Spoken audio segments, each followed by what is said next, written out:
Selamat sore ibu-ibu kita yang terkasih di dalam Tuhan Yesus Kristus, baik yang berada di rumah, kiranya Tuhan Yesus mau berada bersama-sama dengan kita.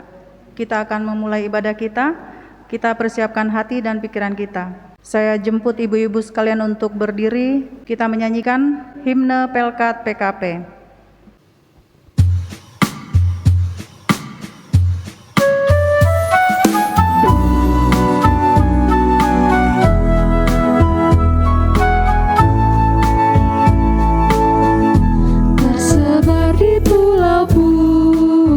Persada indah Indonesia,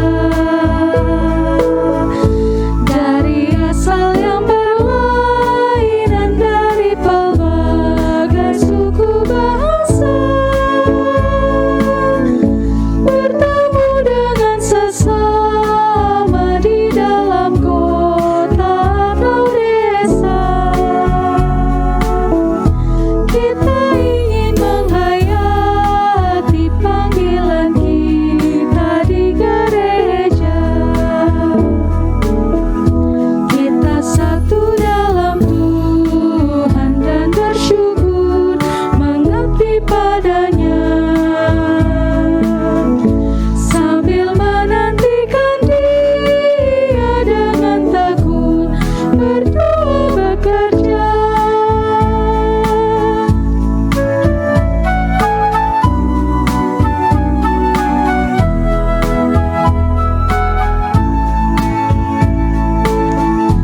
Kita saling perhatikan demi sejahtera koinonia, dan bersama mengartikan tujuan suci diakonia. Dalam kata, dalam karya kita kembangkanlah marturia, agar kemuliaan Allah menjadi nyata dalam dunia. Kita satu dalam Tuhan dan bersyukur mengabdi padanya, sambil menantikan Dia dengan tekun berdoa bekerja.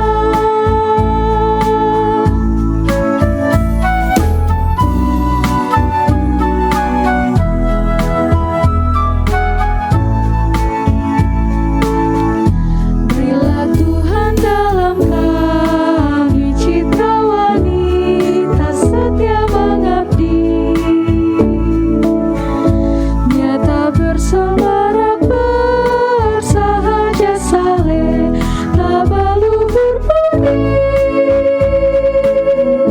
Lengkapilah Tuhan yang padamu dalam baktinya berserah, supaya Engkau yang bertambah dan kami ini yang merendah. Kita satu dalam Tuhan dan bersyukur mengabdi padanya, sambil menantikan Dia dengan tekun berdoa bekerja. Ajakan beribadah. Tuhan memiliki banyak cara untuk membuat kita semakin dekat dengannya. Meski hati kita terus tergoda untuk bersungut-sungut maupun menolaknya. Saudara, marilah kita terus takut akan Tuhan, menyerahkan diri kepadanya meski berat memikul beban hidup ini. Tuhan akan memberikan kelegaan bagi kita, setiap insan yang setia kepadanya. Kita akan menyanyikan dari Kidung Jemaat 453 ayat 1 dan 2, Yesus kawan yang sejati.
Mari ibu-ibu saya jemput kita berdoa.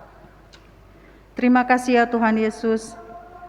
Pada sore hari ini kami ibu-ibu PKP baik yang berada di rumah akan mempersiapkan hati dan pikiran kita untuk mengikuti ibadah ini.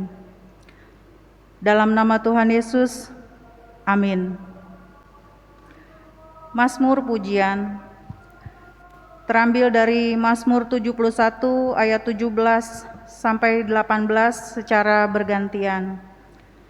Ya Allah, Engkau telah mengajar aku sejak kecilku, dan sampai sekarang aku memberitakan perbuatan-Mu yang ajaib.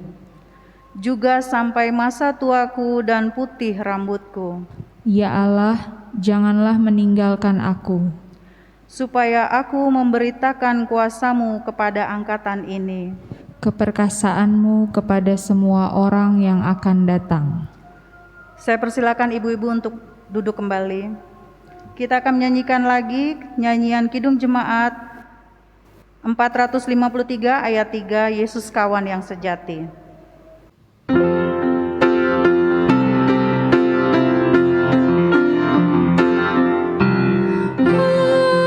Adakah hatimu syarat, jiwa ragamu lelah? Yesuslah penolong kita, naikkan doa padanya. Biar kawan lain menghilang, Yesus kawan yang bakal. Ia mau menghibur kita atas doa padanya.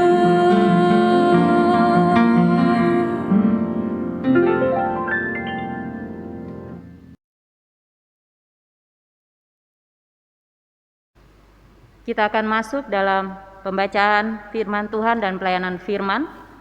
Saya mengajak kita semua untuk berdoa. Bapa di surga, dalam nama Tuhan Yesus Kristus, firman yang hidup dan menghidupkan, kami sebagai kaum perempuan, saat ini kami mau menenangkan hati dan pikiran kami. Kami mau membaca kebenaran firman Tuhan, kami mau ditegur, kami mau dididik, kami mau diajar, sehingga kami boleh mengerti kehendak Tuhan dalam hidup beriman kami. Terima kasih Bapa, dalam nama Yesus kami berdoa, amin. Saya mengajak kita semuanya untuk berdiri dan membaca Alkitab kita yang terambil dari Kisah Para Rasul pasal ke-21 ayat yang pertama hingga ayatnya yang ke-6. Sekali lagi, Kisah Para Rasul pasal 21 ayat pertama hingga ayatnya yang ke-6. Demikianlah firman Tuhan. Paulus di Tirus dan di Kaisarea. Sesudah perpisahan yang berdasar itu, bertolaklah kami dan langsung berlayar menuju Kos. Keesokan harinya sampailah kami di Rodos, dan dari situ kami ke Patara. Di Patara kami mendapat kapal yang hendak menyeberang ke Fenisia. Kami naik kapal itu lalu bertolak. Kemudian tampak Siprus di sebelah kiri, tetapi kami melewatinya dan menuju ke Syria. Akhirnya tibalah kami di Tirus, sebab muatan kapal harus dibongkar di kota itu. Di situ kami mengunjungi murid-murid dan tinggal di situ 7 hari lamanya. Oleh bisikan Roh, murid-murid itu menasehati Paulus supaya ia jangan pergi ke Yerusalem. Tetapi setelah lewat waktunya, kami berangkat meneruskan perjalanan kami. Murid-murid semua dengan istri dan anak-anak mereka, mengantar kami sampai keluar kota. Dan di tepi pantai kami berlutut dan berdoa. Sesudah minta diri, kami naik ke kapal dan mereka pulang ke rumah. Sedemikian jauh firman Tuhan, dikatakan berbahagialah setiap kita yang membaca, merenungkan, dan melakukannya dalam hidup beriman kita. Haleluya.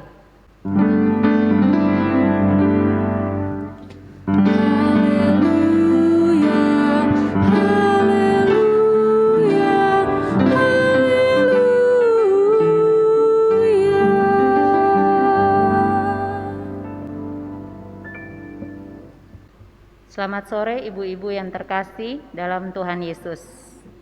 Shalom. Bacaan kita pada sore hari ini diberikan tema dalam Sabda Bina Umat, Keluarga Besar Allah.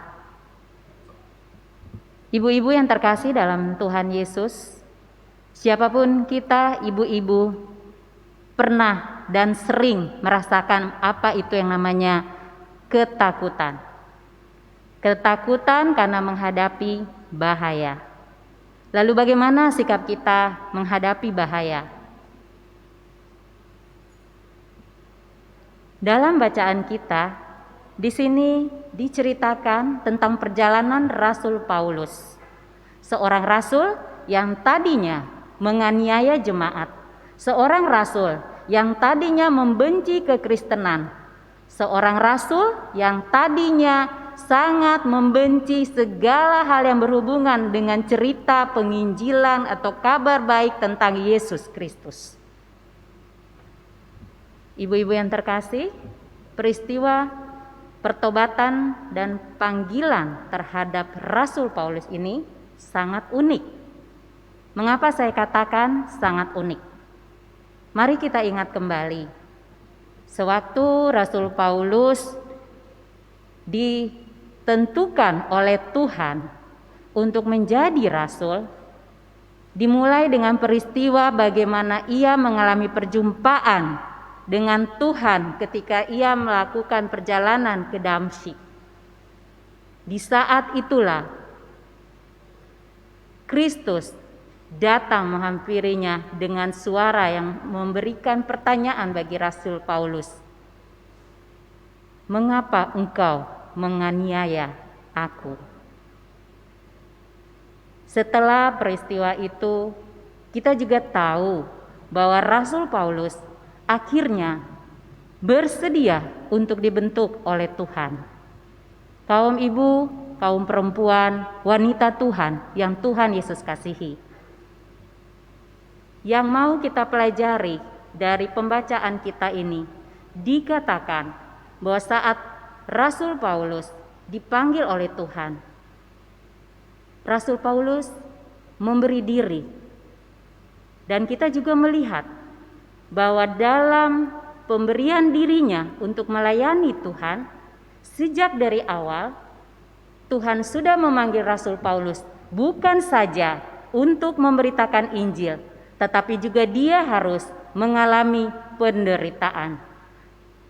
Dia harus memberitakan Injil dan dia juga harus mengikuti jalan yang sudah ditentukan oleh Tuhan.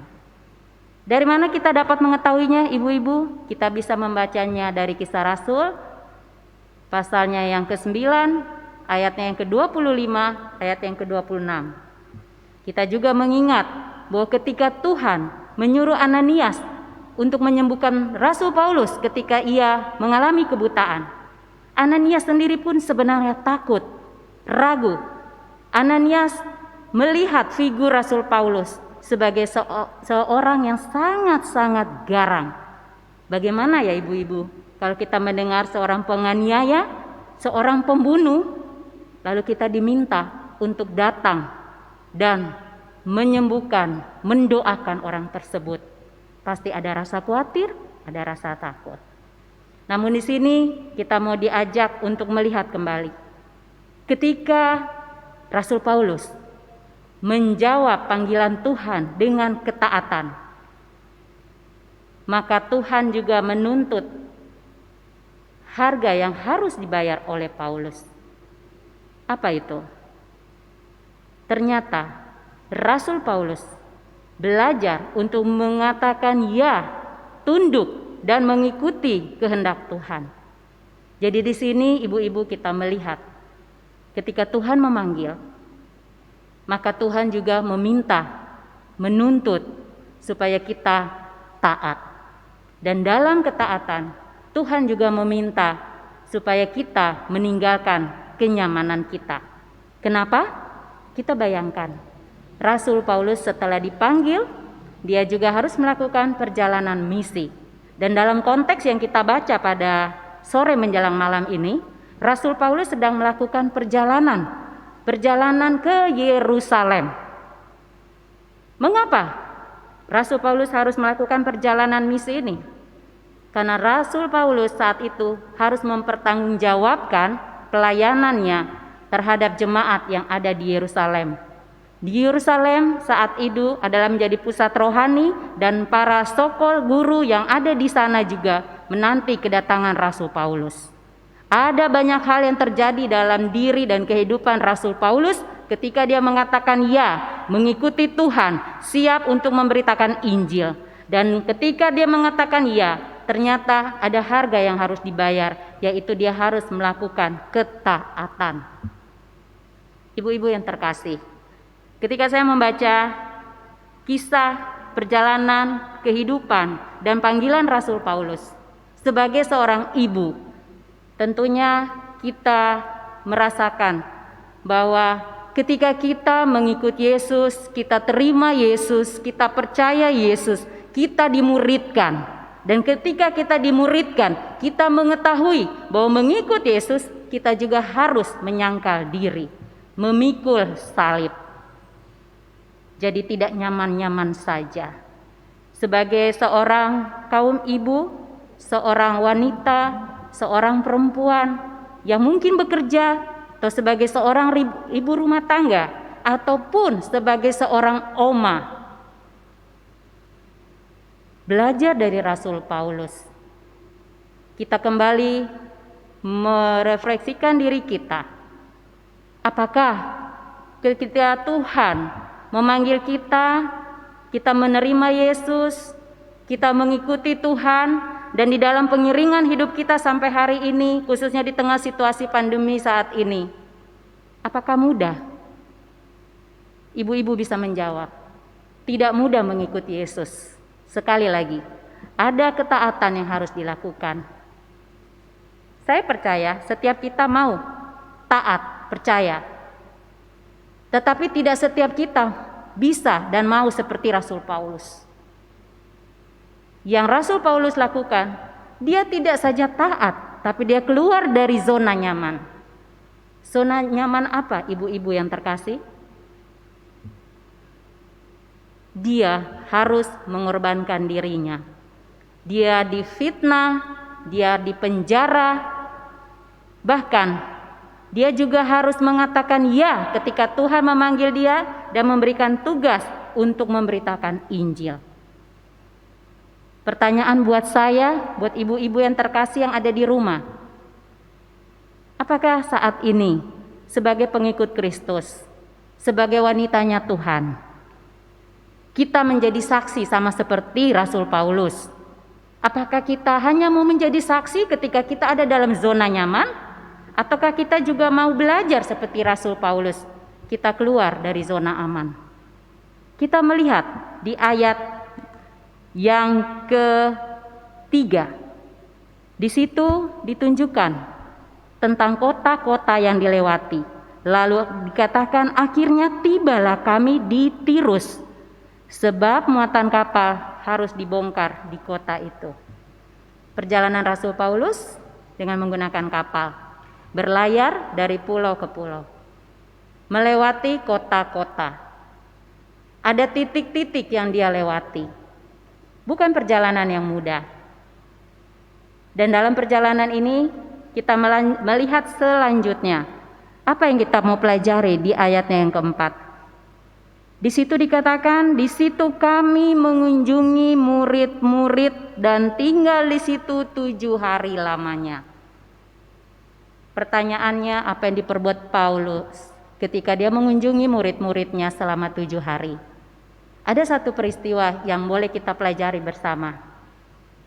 Waktu Rasul Paulus mengunjungi jemaat, dia menyampaikan firman tentunya, dia bersaksi tentunya, dia mendengarkan setiap apa yang menjadi persoalan jemaat di situ.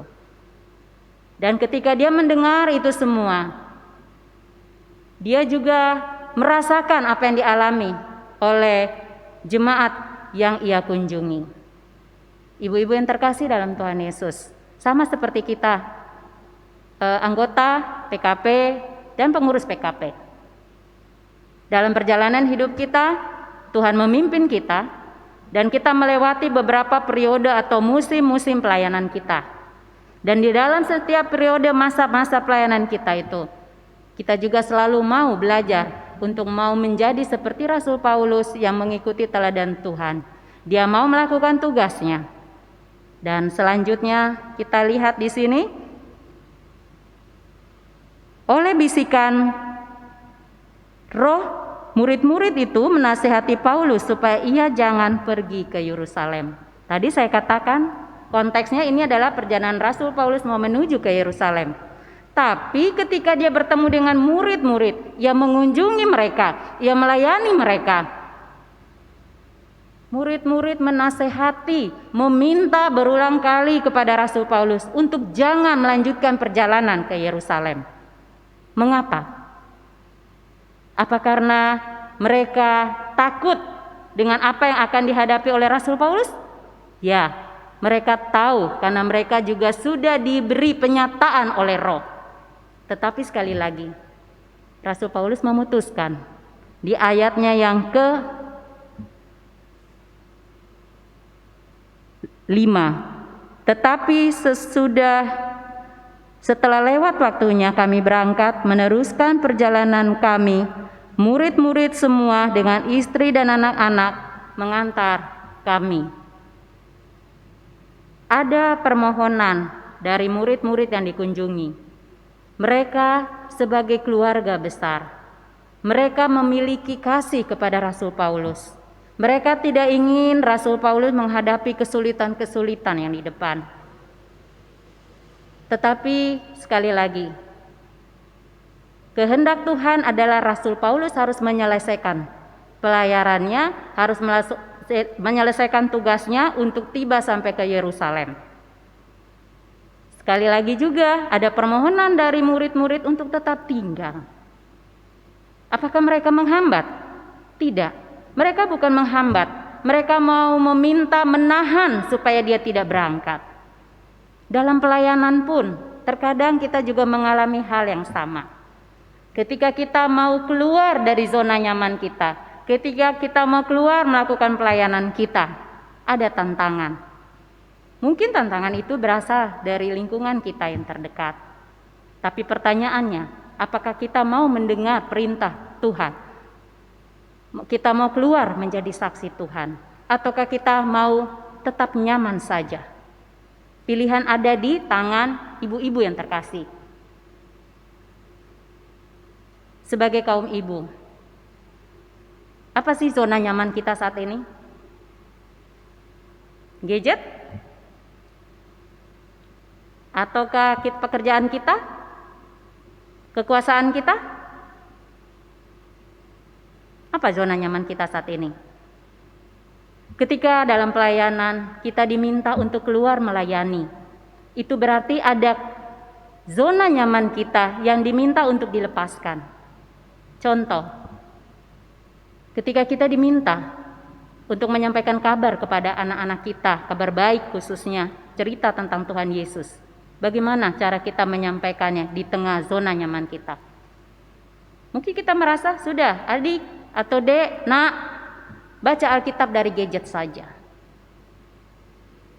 Tetapi sebagai saksi Kristus, ibu-ibu adalah saksi Kristus dalam rumah tangga.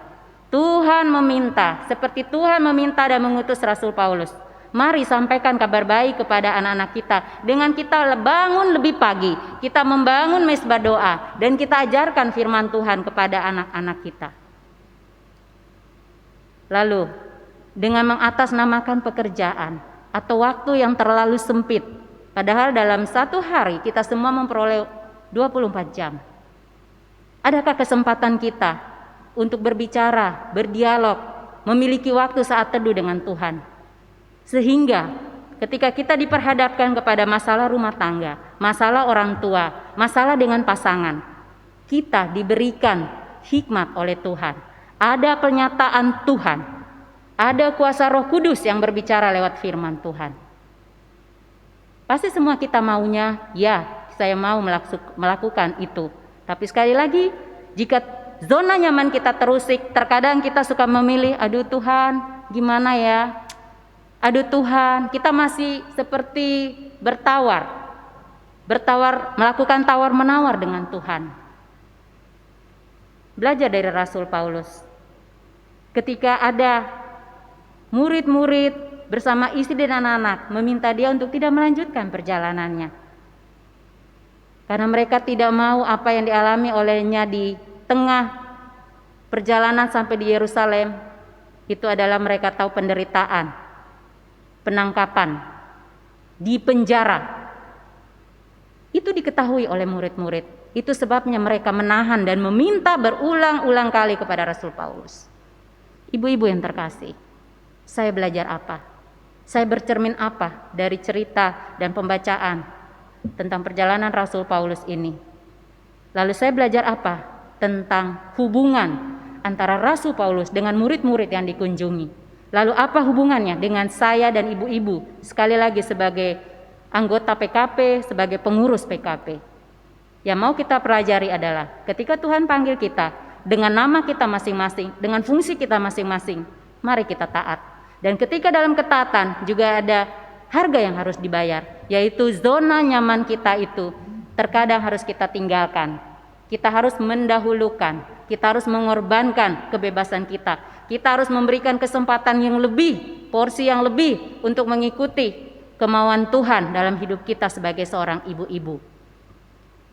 Hari-hari ini ibu-ibu yang terkasih, di tengah kehidupan bergereja, di tengah kehidupan bermasyarakat, di tengah kehidupan berkeluarga, ada banyak tantangan.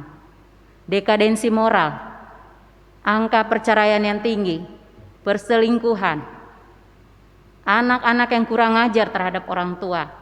Semua ini adalah tanda-tanda apa? Tanda-tanda daripada tanda menuju akhir daripada zaman ini. Tapi firman Tuhan mengingatkan kita lewat bacaan kita pada hari ini. Ketika setiap peristiwa ini terjadi, setiap musim-musim yang terjadi dalam kehidupan kita, mari kita kembali kepada firman Tuhan. Mari kita kembali kepada Tuhan yang memberikan panggilan khusus itu kepada kita. Tuhan meminta kita bersaksi. Kalau dalam Kisah Rasul pasal yang ke-1 ayat yang ke-8 dikatakan apa? Kita akan menerima kuasa dan kemudian kita juga akan pergi bersaksi. Kita mulai dari Yudea, Samaria, sampai kepada ujung bumi. Itu perintah. Dan saat diberikan perintah oleh Tuhan, kita diberikan kuasa, kemampuan. Dan saat perintah itu diberikan, kita melihat dalam pembacaan kita ini di ayatnya yang ke-6. Sesudah minta diri, kami naik ke kapal dan mereka pulang ke rumah. Namun, Bapak, ibu-ibu yang terkasih dalam Tuhan, Paulus tetap mendengar apa yang menjadi kehendak Tuhan. Dia mengesampingkan kenyamanannya. Dia tahu ada penderitaan di depan menanti, ada penjara di depan. Ketika dia akan mengalami siksa aniaya di kota Yerusalem. Tapi dia tetap melanjutkan perjalanan itu. Mari ibu-ibu yang terkasih, kita pun diminta dalam ketaatan kepada Tuhan. Mari kita melanjutkan perjalanan hidup kita. Akan ada tantangan, akan ada penderitaan. Kekristenan tidak menjanjikan kenyamanan hidup. Kekristenan menjanjikan adalah keselamatan kekal dalam Tuhan Yesus Kristus. Pertanyaannya, apakah kita mau tinggal dalam ketaatan seperti yang sudah diteladankan oleh Rasul Paulus. Dan sebagai penutup, saya mau menyampaikan kepada ibu-ibu yang terkasih, keberanian Rasul Paulus ini, kemantapan dia bersaksi, panggilan pertobatannya, semuanya ini cerminan daripada ia belajar untuk melihat teladan Yesus Kristus. Apakah teladan Yesus Kristus? Yesus Kristus adalah Tuhan dan Juru Selamat. Dia yang mempunyai kerajaan surga. Dia datang dengan kasih-Nya menghampiri kita, manusia yang berdosa. Dia menawarkan anugerah keselamatan. Lalu ketika kita, setiap orang menyambut anugerah itu, maka Tuhan meminta supaya kita pun mengikuti Dia. Apa yang harus kita ikuti? Memuridkan. Apa yang dimuridkan? Anak-anak kita, keluarga kita, orang-orang yang Tuhan percayakan. Kalau di tengah pengurus PKP, muridkanlah anggota-anggota PKP kita. Kalau mereka bermasalah, kita layani, kita kunjungi. Kalau kita disalahpahami, kita difitnah, ingatlah kepada teladan Yesus Kristus. Dan ibu-ibu yang terkasih, ketika Rasul Paulus mengingat bagaimana kasih Kristus yang menjadi pendorong bagi dia untuk terus melayani dan bersaksi sampai ke ujung dunia, dan buah-buah pelayanannya kita rasakan sampai saat ini, yaitu Injil sampai di kota Roma. Dan ketika keselamatan Tuhan juga sudah kita rasakan dan kita rasakan sampai hari ini, maka Tuhan mau supaya mari kita semua menjadi saksi-saksi Kristus yang berani membayar harga, yang dengan tegas juga berani menolak segala zona-zona nyaman kita keluar, kita memberi diri. Dan biarlah ketika kita memberi diri, kita ingat Tuhan sudah memberi contoh dalam ketaatan dan kesetiaannya. Rasul Paulus pun memberi contoh. Dia dihina, dia difitnah, dia tetap melayani. Dia tetap melakukan perjalanan dalam mempertanggungjawabkan pelayanan itu. Maka pada akhirnya, ibu-ibu yang terkasih dalam Tuhan Yesus, ketika Tuhan memanggil kita, tugas kita sudah selesai. Maka kita harus mempertanggungjawabkan tugas kita sebagai seorang istri, sebagai seorang ibu, sebagai seorang mama, sebagai orang tua rohani. Dan pertanyaannya, apakah kita taat seperti Yesus Kristus yang taat? Dan kita akan melihat buah-buah yang manis dalam pelayanan kita. Kita akan melihat anak-anak yang taat, anak-anak yang mengasihi Tuhan, anggota pengurus PKP yang dibaharui hidupnya, yang ketika memiliki masalah mereka kembali kepada firman Tuhan dan berdoa, dan terjadi transformasi, terjadi perubahan. Karena siapa? Karena kuasa Roh Kudus. Roh Kudus yang mendorong memampukan Rasul Paulus, Roh Kudus yang memampukan saya dan ibu-ibu, dan Roh Kudus juga yang memimpin sampai kepada ujung bumi. Maka biarlah sore menjelang malam ini, ketika kita tunduk dan kita mau berdoa, kita mau mengatakan, Tuhan, terima kasih Engkau memanggil saya dengan nama saya. Kau menempatkan saya di sektor-sektor. Kau memberikan saya tugas. Dan dalam tugas itu Engkau mau saya belajar seperti Rasul Paulus. Dan yang terakhir dan sangat penting sesuai dengan tema kita. Ketika Tuhan panggil kita taat. Ketika kita taat ada harga yang harus dibayar. Dan ketika ketaatan itu kita juga membutuhkan dukungan saudara-saudara kita. Saudara-saudara seiman, keluarga besarnya Tuhan. Siapa keluarga besar kita? Kita semua tahu itu. Semua mereka yang percaya kepada Kristus, semua mereka yang memberikan hidupnya bagi Tuhan, semua mereka yang tetap mendoakan, mendukung kita. Di ayat yang ke-5 dikatakan murid-murid bersama dengan istri dan anaknya mengantar Rasul Paulus untuk dia melanjutkan pelayaran. Saya, ibu-ibu, kita semua ini adalah keluarga Allah. Maka biarlah sebagai anggota keluarga Allah yang memiliki hubungan khusus karena darah Kristus, jangan kita saling menghina, jangan kita saling memfitnah, jangan kita iri hati. Kenapa saya katakan itu?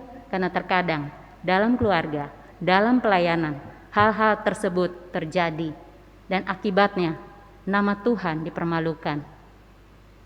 Padahal kita sebagai ibu-ibu, sebagai anggota gereja Tuhan, seharusnya kita boleh memberikan kesaksian yang nyata, yang real, bahwa kehadiran kita memberi dampak bukan menjadi batu sandungan.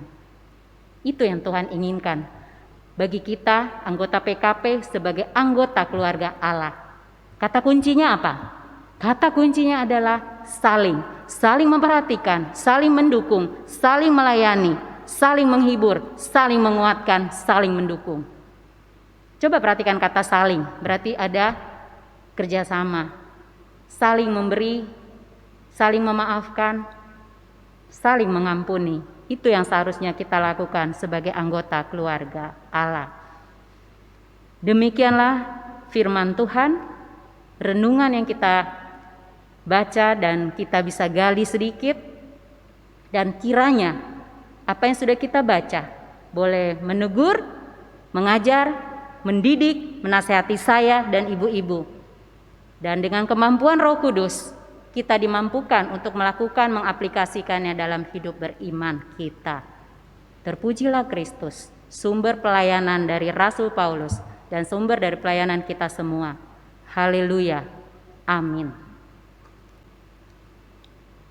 Ibu-ibu yang terkasih dalam Tuhan Yesus, setelah firman Tuhan disampaikan, mari kita meresponi firman Tuhan dengan kita bernyanyi dari Gita Bakti 260 ayat yang pertama, yang kedua, Kidung yang Merdu di Hatiku.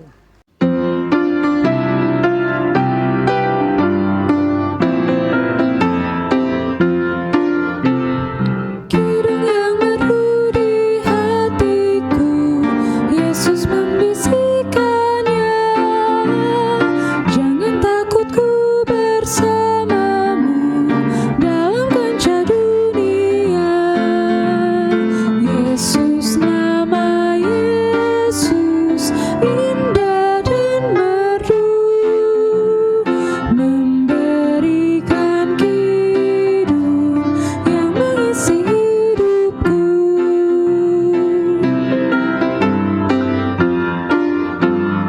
Nada-nada sumbang dan sendu disebabkan dosaku. Yesus sudah menggantikannya jadi kidung yang merdu. Yesus, nama Yesus indah dan merdu, memberikan kidung yang mengisi hidupku. Kita akan masuk dalam doa syafaat. Kita akan berdoa pertama untuk situasi bangsa dan negara. Kita berdoa juga bersyukur untuk pandemi COVID yang kita tahu beritanya semakin berkurang angka dari mereka yang terimbas COVID. Kita juga mau bersyukur untuk keberadaan dari anggota pengurus PKP yang ada dari sektor silo sampai ke pos pelayanan.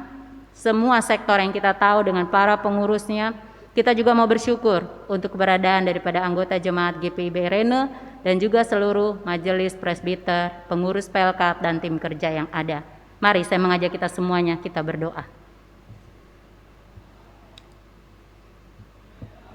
Bapa di surga, dalam nama Tuhan Yesus, belajar dari perjalanan Rasul Paulus, belajar dari panggilan pertobatannya, belajar dari teladan. Karena Rasul Paulus melihat bahwa panggilan dan pertobatannya dan tugas bersaksinya adalah panggilan daripada Tuhan, adalah teladan dari Yesus Kristus. Maka sebagai kaum ibu, biarlah kami menghayati itu dalam tugas dan kehidupan kami, dalam rumah tangga kami, dalam pergumulan kami, dalam setiap persoalan-persoalan yang kami hadapi saat ini, bahkan dalam pertanyaan-pertanyaan pergumulan yang kami hadapi. Kami bersyukur firman Tuhan boleh mengingatkan kami untuk kami mau taat, kami mau keluar dari zona nyaman kami, dan kami membutuhkan dukungan dari sesama kami sebagai anggota keluarga Allah. Tuhan, ampuni kalau kami gagal, ampuni kalau kami salah memahami, ampuni kalau terkadang kami bagian daripada orang-orang yang gagal paham. Terima kasih Tuhan. Kami mau belajar sebagai anggota keluarga Allah, saling mendukung, memiliki kasih persaudaraan, mengesampingkan ego kami, mengesampingkan kepentingan kami dan mendahulukan kepentingan Injil Kerajaan, mempergunakan waktu yang ada, kesempatan yang ada di hari-hari hidup kami sebagai anggota kaum perempuan Tuhan. Mampukan kami Tuhan menyelesaikan tugas kami dengan bagian kami masing-masing. Mampukan kami cakap menjadi istri, cakap sebagai seorang ibu rumah tangga, cakap sebagai seorang oma yang memberikan warisan teladan iman, yang menjadi saksi Kristus di mana Tuhan tempatkan kami. Terima kasih Bapa. Kami juga bersyukur untuk situasi bangsa negara kami, bersyukur untuk situasi di mana kami masih boleh beribadah, bersyukur bahwa ketika kami masih memiliki kesempatan untuk membaca dan merenungkan firman Tuhan. Terima kasih Tuhan Yesus, terima kasih Bapa. Kami berdoa menyerahkan seluruh keluarga besar Allah yang menjadi bagian dari kehidupan kami. Mereka yang ada sebagai anggota jemaat GPIB Rene, dengan seluruh para pendeta, presbiter, bahkan juga seluruh anggota pengurus Pelkat dan juga tim kerja, seluruh bagian komponen yang menjadi mitra pekerjaan Tuhan. Bapa, ajar kami untuk kami bisa saling memperhatikan, saling menopang, sehingga kehidupan kami nyata, Kristus dipermuliakan, dan biarlah ketika Tuhan memanggil dan mendapati kami, Tuhan boleh melihat bahwa kami bisa mempertanggungjawabkan kehidupan yang Tuhan berikan. Seperti Rasul Paulus mempertanggungjawabkan pelayanannya pada jemaat di Yerusalem, maka kami juga mau melakukan tugas itu. Terima kasih Tuhan. Inilah syukur kami. Kami menyerahkan untuk para kaum perempuan yang saat ini ada dalam pergumulan rumah tangga, pergumulan karena anak yang sakit, pergumulan karena biaya pendidikan anak. Semuanya Tuhan, kami mau meletakkannya di bawah kaki Tuhan. Kami berdoa biarlah terjadi sesuai dengan kehendak Tuhan. Terima kasih Bapa, terima kasih. Sekali lagi, pilih kami, lihat kami. Jika ada banyak hal yang kurang pantas, yang Engkau temui, yang menyakitkan Tuhan, yang membuat Roh Kudus berduka, kami mohon ampuni kami. Terima kasih Tuhan, pantaskan dan layakan kami. Kami juga menyerahkan seluruh rencana kegiatan program Pelkat PKP selama bulan berjalan. Biarlah Tuhan, COVID tidak menghalangi kami untuk kami tetap beribadah. COVID tidak menghalangi kami untuk kami melakukan tugas panggilan kami. Tapi justru dengan COVID ini Tuhan, kami memiliki kesempatan untuk banyak mengunjungi, untuk banyak berdoa, untuk banyak ya Tuhan melakukan konsolidasi kepada rekan-rekan pengurus, bahkan juga kepada anggota-anggota Pelkat. Terima kasih Tuhan, terima kasih. Bapa, kami juga bersyukur bahwa sebentar ketika kami akan mengakhiri persekutuan kami juga berdoa, Tuhan berikan kepada kami sukacita, damai yang daripada Tuhan. Terima kasih ya Bapa, di dalam nama Tuhan Yesus yang sudah mengajar kami berdoa. Bapa kami dalam surga, dikuduskanlah namamu, datanglah kerajaanmu, jadilah kehendak-Mu di bumi seperti di surga. Berilah kami pada hari ini makanan kami yang secukupnya, dan ampunilah kesalahan kami, seperti kami juga telah mengampuni orang yang bersalah kepada kami. Dan jangan bawa kami ke dalam pencobaan, tapi lepaskan kami daripada yang jahat.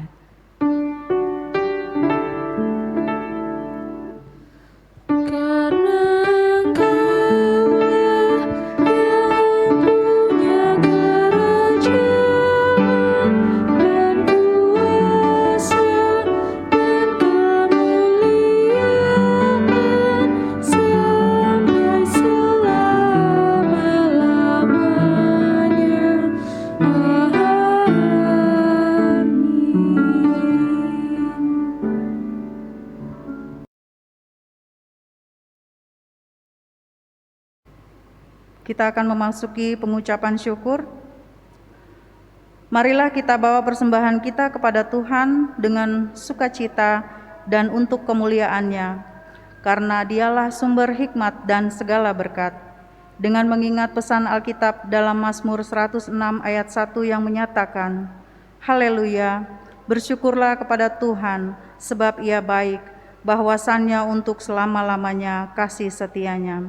Sambil kita memberikan persembahan kepada Tuhan, kita naikkan pujian dari Kidung Jemaat 288 ayat 1-2, Mari Puji Raja Sorga.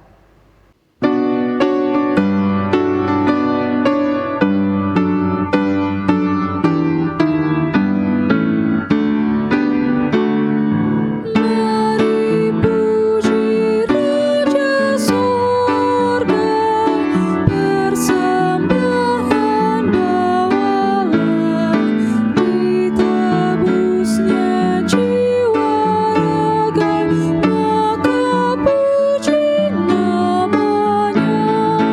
Puji Dia, puji Dia, puji Raja semesta.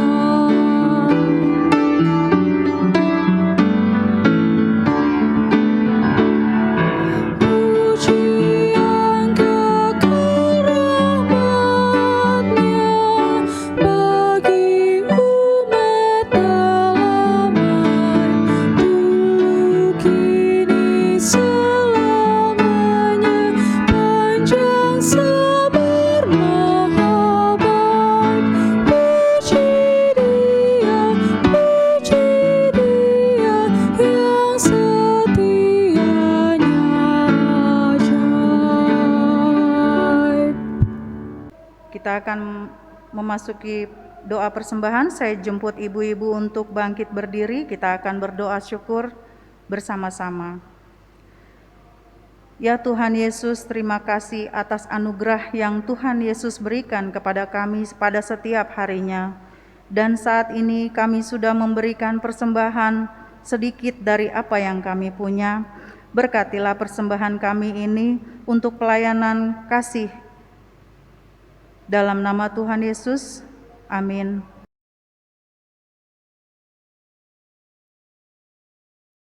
Ibu-ibu yang terkasih dalam Tuhan Yesus, kita akan masuk dalam pengutusan. Pulanglah dalam damai sejahtera Tuhan, dan jadilah pelaku firman-Nya di kehidupan kita sehari-hari.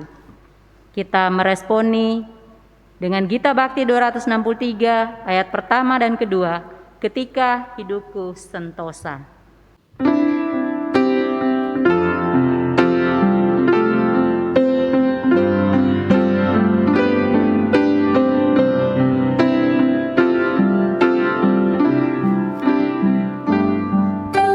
Ketika hidupku sentosa teduh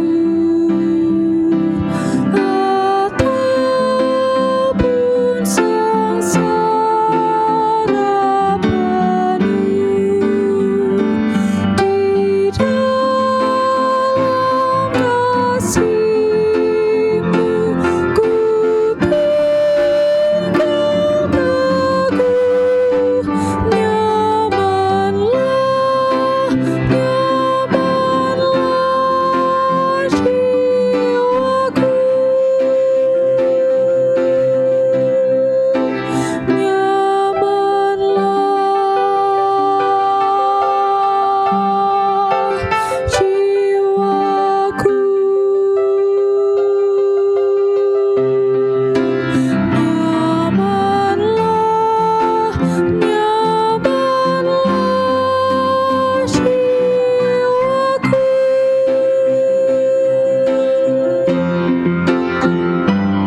Ibu yang terkasih dalam Tuhan, kita akan mengakhiri persekutuan kita. Kita akan menerima berkat Tuhan.